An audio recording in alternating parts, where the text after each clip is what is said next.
This is how New Yorkers are encouraged to take part in the National Census 2020.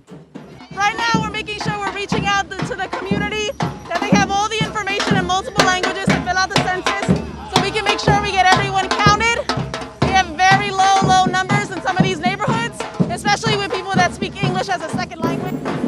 As of September 13th, the Census Bureau has reached over 90% of U.S. households, but less than 70% of Americans have filled out their census forms.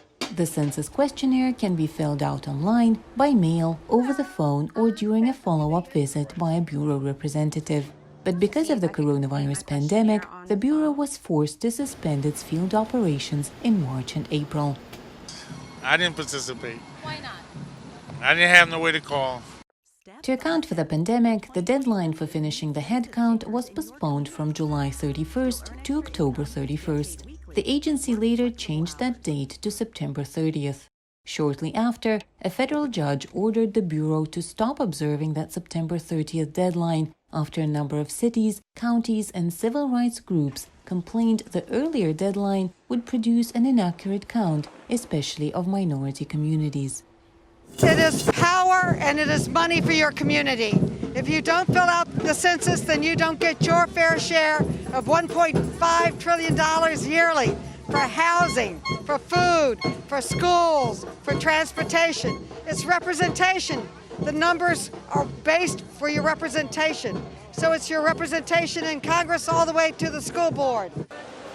The once-a-decade national census helps determine how $1.5 trillion in federal funding is distributed and how many congressional seats each state gets in a process known as apportionment. The more populous states like California and New York get a lot more representatives than rural states like Wyoming and Vermont. The census seems fairly straightforward, but it's not without controversy. The Constitution mandates that the census count everyone in the U.S., which would include non-citizens. This doesn't sit well with many who think only citizens should be counted. According to Pew Research, if unauthorized immigrants were excluded from the apportionment count, California, Florida, and Texas would each end up with one less congressional seat. Census workers and local politicians say being counted is important because it means more federal money for individual communities.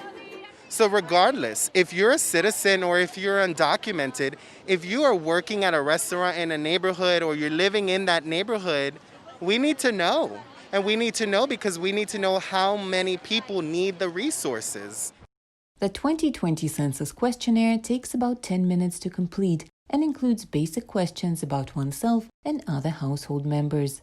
It is one of the simple ways that citizens can ensure the government is working for them.